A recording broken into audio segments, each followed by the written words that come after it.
कल्याणार्थ उनसे प्रार्थना करते हैं कि हे साईं, हमारे मन की चंचलता और वासनाओं को दूर करो।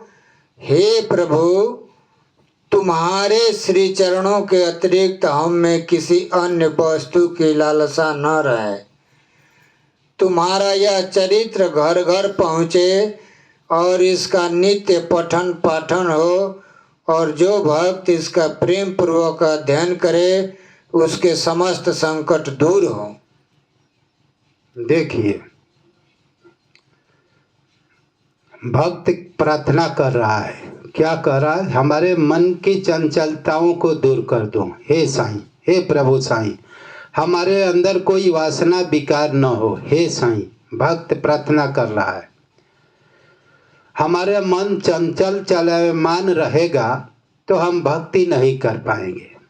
जब हमारा मन स्थिर होगा तो एकाग्रचित से साईं की भक्ति कर सकते हैं।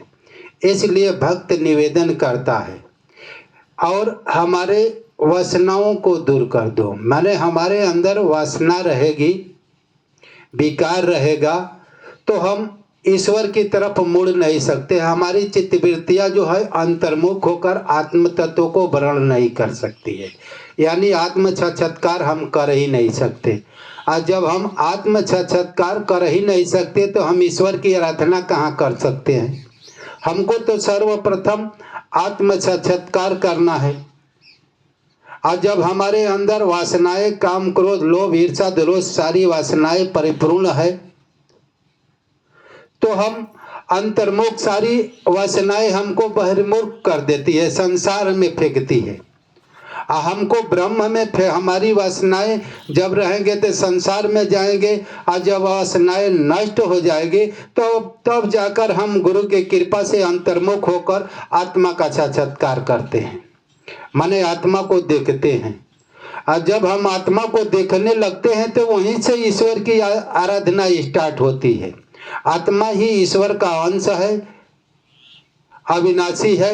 ईश्वर जीव अंश अविनाशी, चेतन, अमल, सहज, सुख राशि।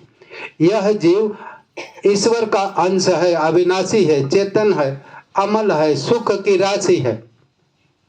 हम सुख संसार में खोज रहे हैं, हमारी आत्मा ही सुख की राशि है। ये तुलसीदास जी कह रहे हैं। सुख की रास के मतलब कि ऐसे बड़ा कोई सुख है ही नहीं। जब हम आत्मा में पहुंच जाएंगे, आत्मा को प्राप्त कर लेंगे तो हम संसार में सुख खोजते हैं, हमारे अंदर आत्मा में ही इतना सुख भरा हुआ है, इस सुख पर बाहर का सुख खोज रहे हैं। तो कहने का तात्पर्य है, जब हम काम, क्रोध, लोभ से रहित होकर अंतर्मुख होकर आत्मा का साक्षात्कार करेंगे तब हमारी ईश्वर की साधना स्टार्ट होती है। अभी तो हम भौतिक की यात्रा करते हैं, ओम ओम जपते हैं, साईं साईं जपते हैं, हरिओम जपते हैं। ये मन बुद्धि वाणी के द्वारा हम जाप करते हैं। आज जब गुरु की कृपा से हम सूरत के द्वारा जाप करने लगेंगे, सूरत के द्वारा, मन की दृष्टि का नाम सूरत है, वो सूरत से आत्मा में हम पहुंचते हैं। और जब जाप करने लगेंगे तब से हमारी ईश्वर की आराधना स्टार्ट होती है और उस जाप के द्वारा ईश्वर प्रकट होता है, ईश्वर में स्थिति मिलती है। आगे चलो। फलश्रुति अध्ययन का पुरस्कार। अब इस पुस्तक के अध्ययन से प्राप्त होने वाले के संबंध में कुछ शब्द लिखूंगा। इस ग्रंथ के पठन पाठन से मनवांछित फल की प्राप्ति होगी। पवित्र गोदावरी नदी में स्नान कर शिरडी के समाधि मंदिर में श्री साईं बाबा की समाधि के दर्शन कर लेने के पश्चात इस ग्रंथ का पठन पाठन या श्रवण प्रारंभ करोगे तो तुम्हारे त्रिविध संकट भी दूर हो जाएंगे। समय समय पर श्री साईं बाबा की कथा वार्ता करते रहने से तुम्हें आध्यात्मिक जगत के प्रति अभिरुचि हो जाएगी। देखिए, साईं चरित्र जो पढ़ता होगा वह सप्ताह पारायण करेगा। सप्ताह पारायण का मतलब ये है कि एक सप्ताह में ये साईं चरित्र को पढ़ना पड़ता है। प्रथम साईं चरित्र सप्ताह पारायण विश्राम उसमें लिखा हुआ है। द्वितीय साईं चरित्र सप्ताह विश्राम ये इसमें लिखा हुआ है। तृतीय साईं चरित्र सप्ताह विश्राम, माने इस तरह से 7 दिन 3 घंटा लगता है, 2.5 घंटा, कोई 4 घंटा में एक दिन में पढ़ता है।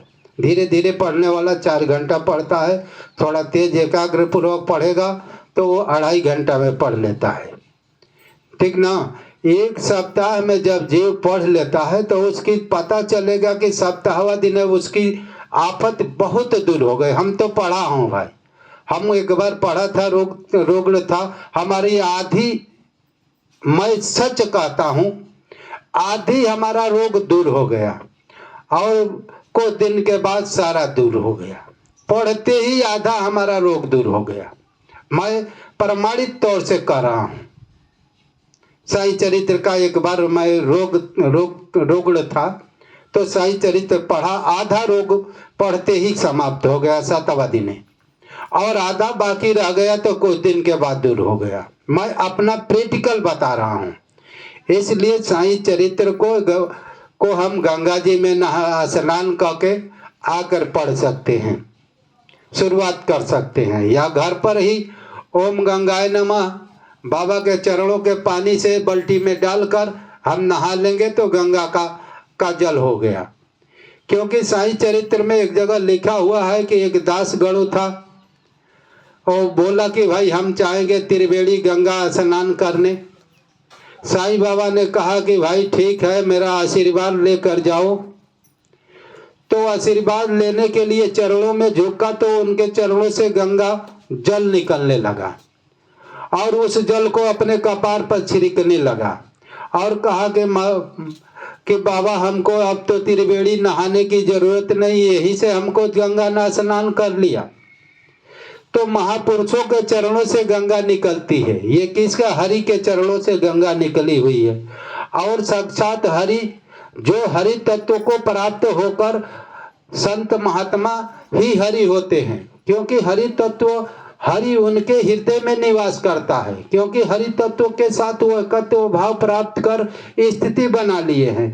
जीते जागता हरि हमारा सदगुरु ही होता है और हरि के चरणों में हम झुकते हैं तो चरणामृत उनका हमको मिल जा रहा है, तो हमको गंगा का जल मिल जा रहा है। इसी तरह से साईं बाबा के चरणों में दास गणु ने झुका तो उनके चरणों से गंगा प्रवाहित होने लगी, उसमें से धार निकलने लगी और निकली, क्योंकि सदगुरु हरि स्वरूप होता है, शास्त्रों में प्रमाणित है।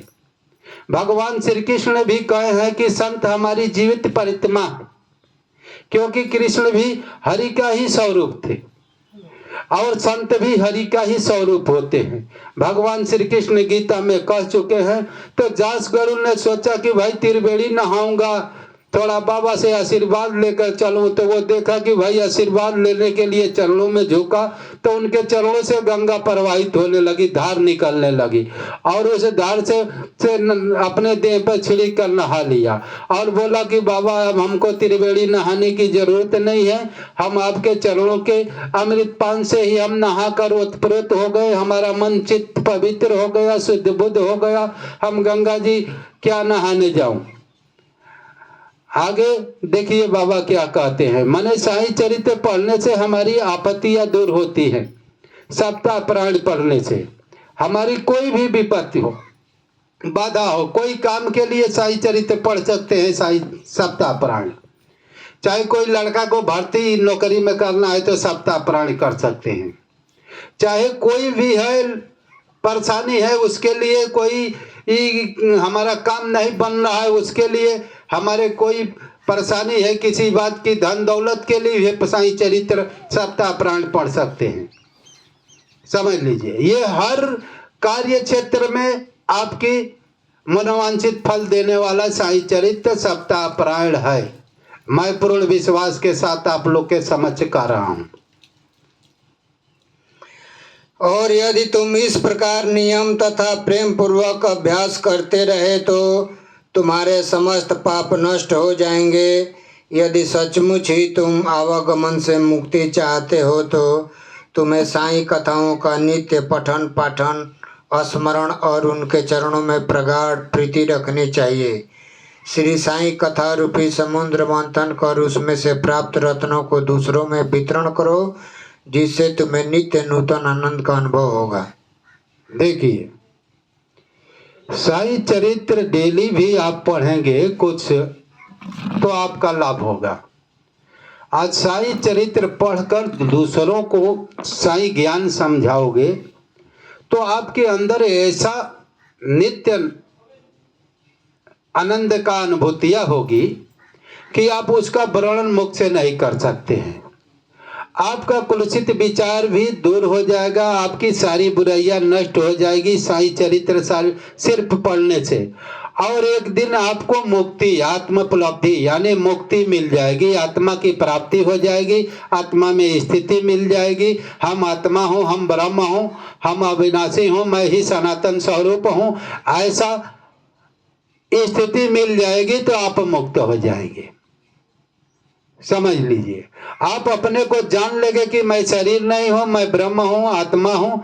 इसी को मुक्ति कहती है। हम मुक्ति कोई ऐसा नहीं है कि कहीं फ्लाइट वैकुंठ है उसमें एक फ्लाइट बुक कर लेंगे, वहां रहेंगे तो हमारी मुक्ति होगी, ऐसा नहीं है।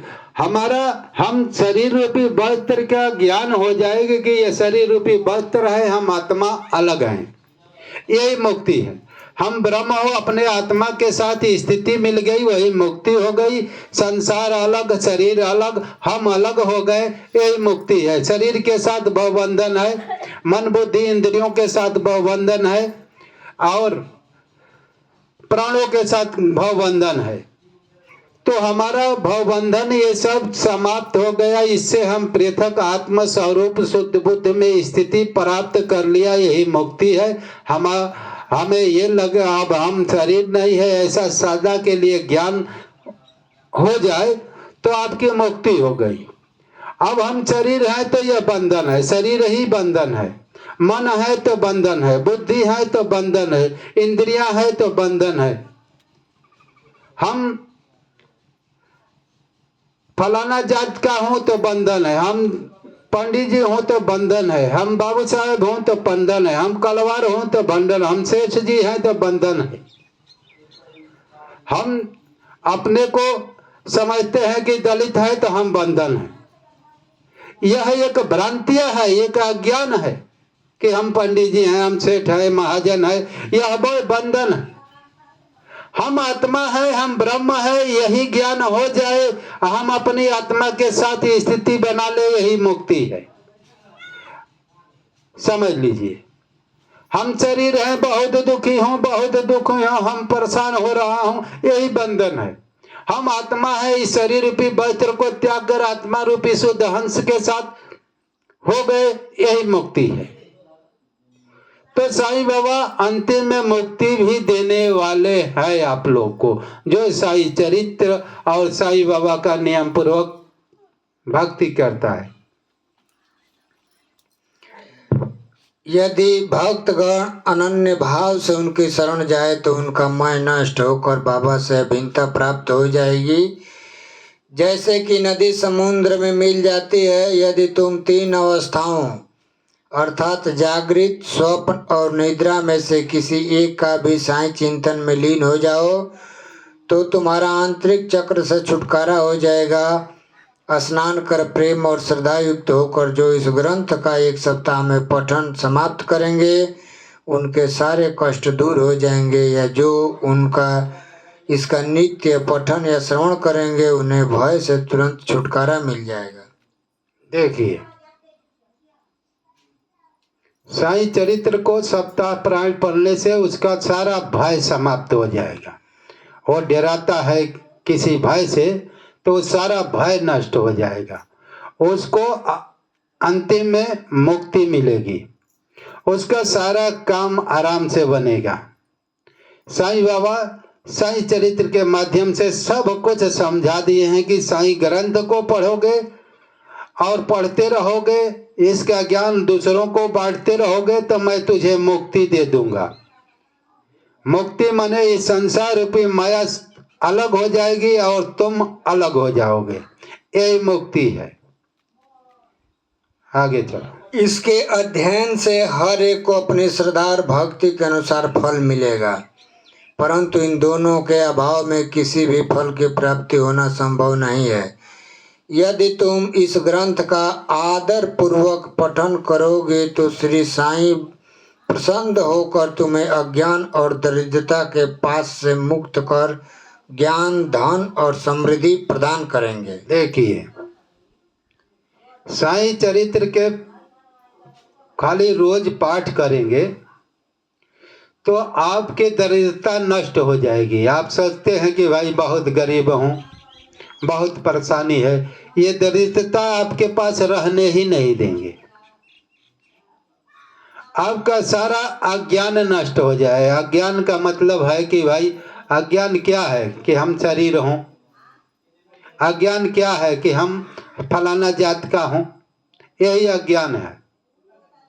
ये सारे अज्ञान को नष्ट कर कर क्या कर देंगे, आपको आत्मज्ञान की ज्योति आपके हृदय में जला देंगे और आत्मज्ञान प्राप्त कर आप साधना कर मुक्ति दे देंगे। साईं बाबा सब समझा रहे हैं और तुम्हें सब भय से छुटकारा दे देंगे और आपके घर की दरिद्रता का नाश कर देंगे। बाबा में वो शक्ति है कि आपके घर में दरिद्रता रहेगी, न गरीबी रहेगा, न कहीं हाथ पसारने के लिए आपको जाना पड़ेगा। समझ लीजिए, दरिद्रता के कारण हम परेशान रहते हैं, वो दरिद्रता ही मिटा देंगे।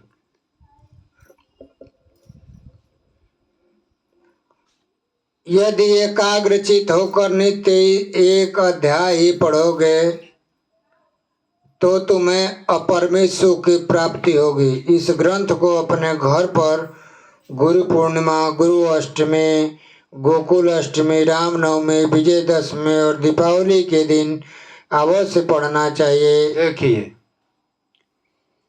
बाबा कह रहे हैं कि अष्टमी, नवमी, दीपावली, विजयदशमी को यह ग्रंथ जरूर पढ़ना चाहिए और उस दिन सप्ताह पारायण करता है तो और सुलभ है और अच्छा है।